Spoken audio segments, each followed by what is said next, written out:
Ayan, prito tayo ng tilapia para sa ating pinakbet. Ito na yung ating pritong tilapia. Ito na yung ating tilapia para sa ating pakbet. Mamaya.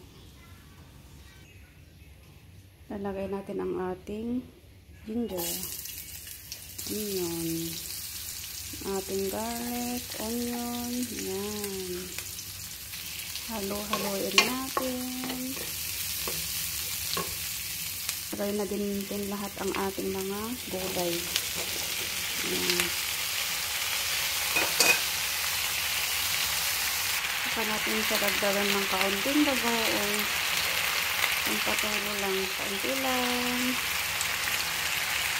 Lagyan natin ng kaunting tubig.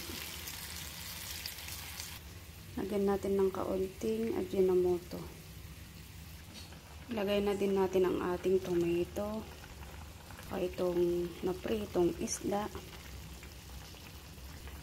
Ayan, hintayin na lang natin malutong ating gulay. Ito na yung ating ginisang gulay na may isda.